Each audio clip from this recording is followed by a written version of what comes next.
कि अब जाके माशाल्लाह से काफ़ी ज़्यादा इस चीज़ में हो गया है कि डॉक्टर्स भी रिकमेंड करना स्टार्ट हो गए हैं, क्योंकि आपका लाइफस्टाइल उस तरह से नहीं होता, आप घर पे वो एक्सरसाइजेस नहीं करवा सकते हो, रिहैब नहीं कर सकते हो। और स्ट्रोक पेशेंट एक ऐसा पेशेंट होता है जो अपने आप खुद कोई भी काम नहीं कर सकता, मतलब एक साइड बिल्कुल ऐसे उनकी वैसे भी ट्रॉमा में चला जाता है, मोटिवेशन नहीं रहती, लाइफस्टाइल बहुत ज़्यादा वीक हो जाता है क्योंकि उनके पट्ठों की कमज़ोरी बहुत ज़्यादा हो जाती है, कोई चीज़ ग्रिप नहीं कर सकते हैं। और आपने देखा होगा कि उनके जो पट्टे होते हैं वो खिंचाव में आ जाते हैं, ठीक है, जो मेन वजह होती है जिसकी वजह से ना तो वो कुछ खा सकते हैं खुद से, ना कुछ वो पकड़ सकते हैं, ना उनकी बैलेंस होती है ट्रेनिंग। क्योंकि जब हम नॉर्मल अगर उनको देखें तो उनकी गेट ट्रेनिंग भी नहीं सही होती, मतलब उनका गेट भी ठीक नहीं होता, वो चल नहीं ठीक रहे होते, एक साइड से मतलब एक साइड पे वज़न डाल के चल रहे होते हैं, या उनका हाथ इस तरह से होता है। और समटाइम्स ये होता है कि जब वो खाना खा रहे होते हैं तो उनसे स्पून नीचे गिर जाता है। और फिर स्पीच थेरेपी हम लोग करवाते हैं जिसमें उनकी आवाज़ वगैरह, उनके जो वर्ड्स हैं वो ठीक करवाए जाते हैं, और डिफरेंट एक्सरसाइज और प्रोटोकॉल्स को फॉलो करते हुए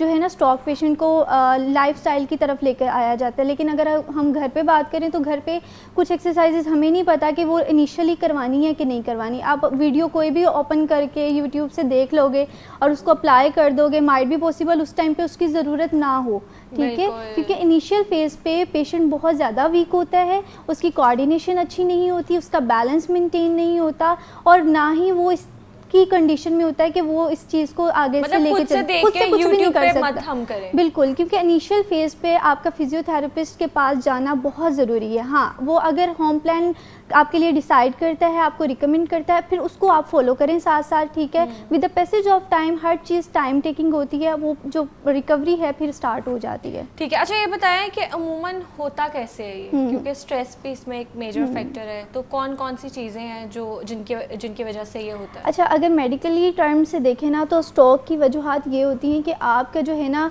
ब्लड जो सप्लाई आपकी ब्रेन को जा रही है, ऑक्सीजन लेवल उसमें रिड्यूस हो जाता है और ब्लड सप्लाई रुक जाती है आपके ब्रेन तक जाते हुए ना, जिसकी वजह से जो क्या है कोऑर्डिनेशन का मसला आना स्टार्ट हो जाता है। बी फास्ट से हम एक याद रखते हैं, अगर हम अपने ये सिम्टम्स आ रहे होते हैं उसमें क्या होता है कि बी से क्या होता है कि उनका बैलेंस जिनसे होता है इनबैलेंस हो जाता है, पेशेंट बहुत ज़्यादा डिजीनेस होना स्टार्ट हो जाती है। अगर ये सिम्टम्स किसी को भी आ रहे हैं, कोई भी अगर देख रहा है कि आपके ख़ानदान में किसी को भी ये है तो ये इमरजेंसी अलर्ट है।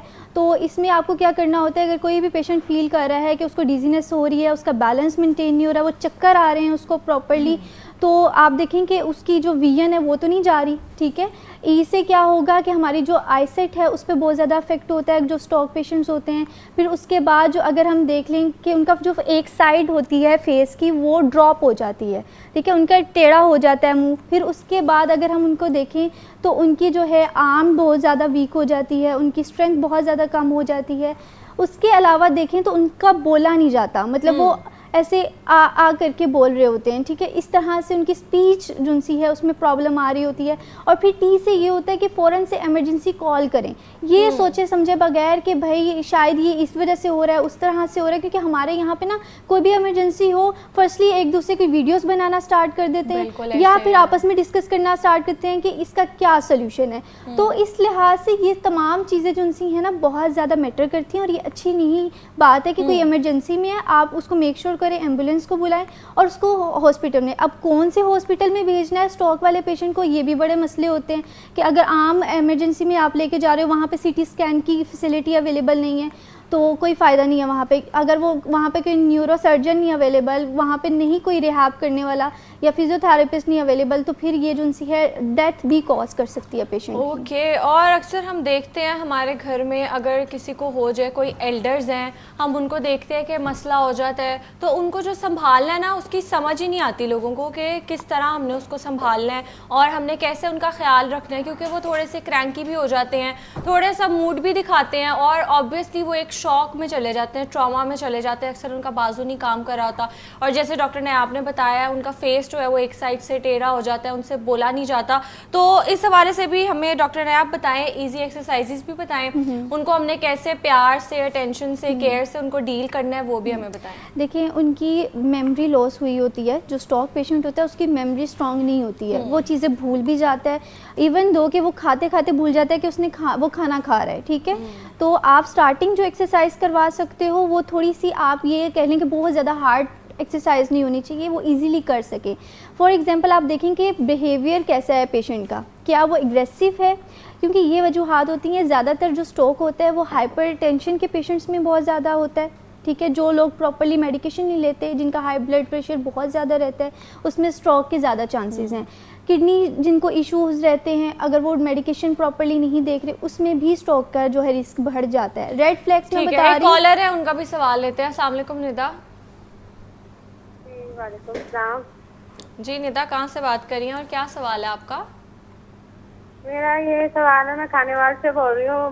बड़ी मेरी ना छोटी बेटी हुई है ऑपरेशन से, तो मेरे ना दर्द बहुत रहता है। आपका कहाँ पे दर्द रहता है? और जहाँ पे ऑपरेशन करवाया ना बच्चे का, हम्म बड़े ऑपरेशन से, हम्म। तो इसलिए ना दर्द बहुत रहता है। दवाइयाँ भी खाई हैं, कोई फर्क ही नहीं पड़ रहा।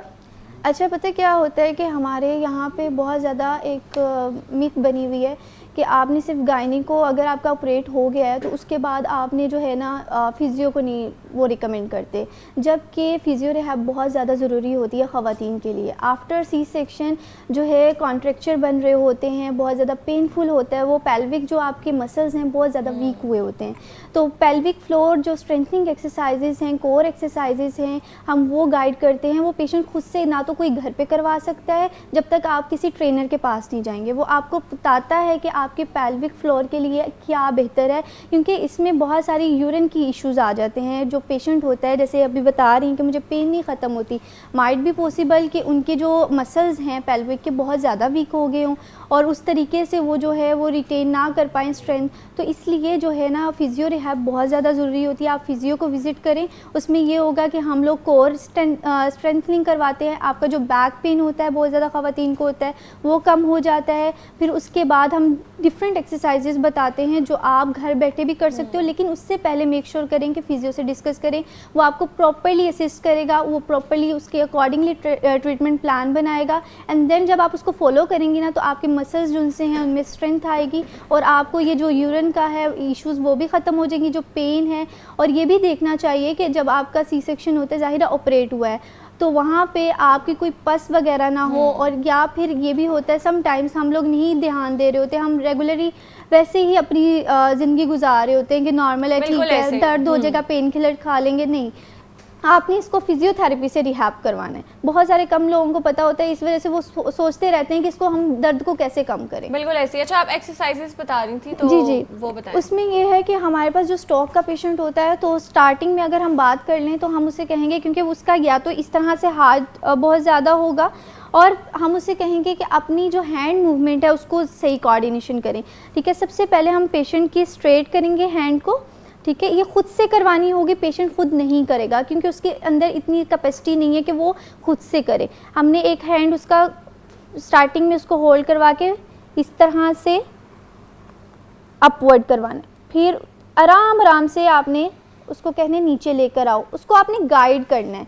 ठीक है, उसको कहीं नीचे लेकर आए, वो खुद से कभी भी कुछ नहीं कर पाएगा, ये खुद से आपको करवानी पड़ेंगी। ठीक है, आपने 2 मिनट होल्ड करना है और फिर इस तरह से 5 मिनट्स होल्ड करके 2 मिनट्स होल्ड करके जितनी कैपेसिटी आपको लग रहा है कि पेशेंट कर सकता है, उस पर कोई ज़बरदस्ती नहीं करनी है आपने। ठीक है, और फिर ये आपने 10 टाइम्स रिपीट करवा लेनी है। फिर उसके बाद कोई भी ग्लास ले लें, जैसे अब मेरे पास ये ग्लास है, उसे कहेंगे ग्लास पकड़े, वो कांपेगा, वो नहीं पकड़ पाएगा, उसके हाथ नहीं होती ऐसे होंगे। ठीक है, खुल भी नहीं रहे होंगे, वो आराम आराम से उसको कहें ग्लास पकड़े।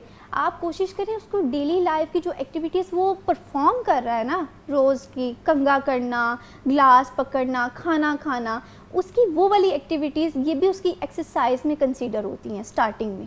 ठीक है, उसको कहें कि अगर वो काम